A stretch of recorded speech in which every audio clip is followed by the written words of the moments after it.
সূৰুজমুখী সন্মিলিত মহিলা সমাজ আৰু ডিমৌ সন্মিলিত নাৰী সমাজ যৌথ উদ্যোগত আৰু আমাৰ স্থানীয় ৰাইজৰ সহযোগত আজি অসম বুক অফ ৰেকৰ্ডছৰ বাবে প্ৰায় 12,000 গৰাকী বিয়ানামে আজি মুখৰিত কৰিছে।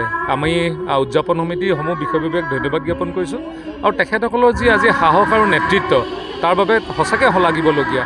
এই বিয়ানাম প্ৰায় শেষ হোৱাৰ পৰ্যায়লৈ গৈছিলে। আজিকালি বিয়াবিলাকত বিয়ানাম নেগায়, আপোনালোকে দেখে ছ'চিয়েল মিডিয়াত। কিন্তু আজি যদি তেওঁলোকে এটা এই প্ৰচেষ্টা বিয়ানামক এটা উদগনি জনাব আৰু নতুন স্তৰলৈ লৈ যাব। তাৰ বাবে নেতৃবৃন্দক ধন্যবাদ জনাইছোঁ আৰু নিজৰ প্ৰচেষ্টাই ইমান বৃহৎ অনুষ্ঠান পতাটো সঁচাকৈ এটা সাহস। এয়া অকল অসমীয়া মহিলাৰ ওচৰতে এই সাহস আৰু উদ্যমটো আছে। মহিলাৰ উদ্যোগত পোনপ্ৰথমবাৰৰ বাবে ডিমৌ ৰাইচাই ফিল্ডত 10,000 মহিলাই একেলগে পোনপ্ৰথমবাৰৰ বাবে বিয়ানাম পৰিৱেশন কৰিছে। সঁচাকৈ আমি অসমীয়া হিচাপে আমি গৌৰৱান্বিত এইটো কাৰণে যে লোক সংস্কৃতি যিবোৰ আমাৰ হেৰাই গৈছে, এই বিয়ানামসমূহ প্ৰতিখন শুভ কৰ্মত যেতিয়া বিয়াৰ শুভ কৰ্ম হয় তেতিয়াই বিয়ানামসমূহ হয়।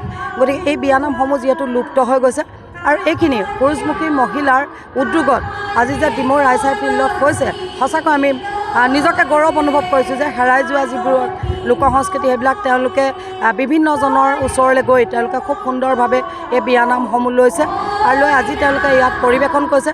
সঁচাকৈ আমি গৌৰৱ অনুভৱ কৰিছোঁ যে অসমীয়া জাতি হিচাপে অতি কষ্ট কৰিছিলোঁ 2 মাহ দিনে।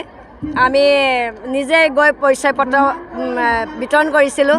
তাত আমাৰ কোনো আয়তীসকলৰ আমি পইচা লোৱা নাছিলোঁ, নিজে কষ্ট কৰিছিলোঁ। তেওঁলোকৰ পৰা যি এটকা আমাৰ পৰিচয় পত্ৰ চাৰ্টিফিকেট দিয়া হৈছে সেইটোৰ পইচাই আমি লৈছিলোঁ। গতিকে ইমান সুন্দৰ আয়তীসকলে আমাৰ লগত সহযোগ কৰিলে 12,000 মহিলাই, কাৰণ আমাৰ বিয়ানামভাগ হেৰাই গৈছিলে। গতিকে আমি বিয়ানামভাগ ধৰি ৰাখিবৰ কাৰণে আপ্ৰাণ চেষ্টা কৰিছিলোঁ, কাৰণ আমাৰ বিয়ানামভাগ আৱেগ জড়িত হৈ আছে। গতিকে বিয়ানামভাগ আমাৰ অসম বুক অফ ৰেকৰ্ড কৰাৰ লগতে ইণ্টাৰনেশ্যনেল ৰেকৰ্ডত আমাৰ স্থান পাব। গতিকে ভাল লাগিছে। আজি ইয়াত 10,000 মহিলাৰ দ্বাৰা একে সাজ পৰিধান কৰি 31 মিনিট সময় ধৰি বিয়ানাম পৰিৱেশন হ'ল। বিয়ানামসমূহ হেৰাই যোৱা বিয়ানামসমূহ পুনৰ জীৱিত কৰি তুলিলে তেওঁলোকে। আৰু এই 31 মিনিট ধৰা প্ৰগ্ৰেমটোত অতি সুন্দৰভাৱে আয়োজন কৰা হ'ল ডিমৌবাসীৰ সহযোগিতাত আৰু আমাৰ সূৰুজমুখী মহিলা সমিতিৰ উদ্যোগত।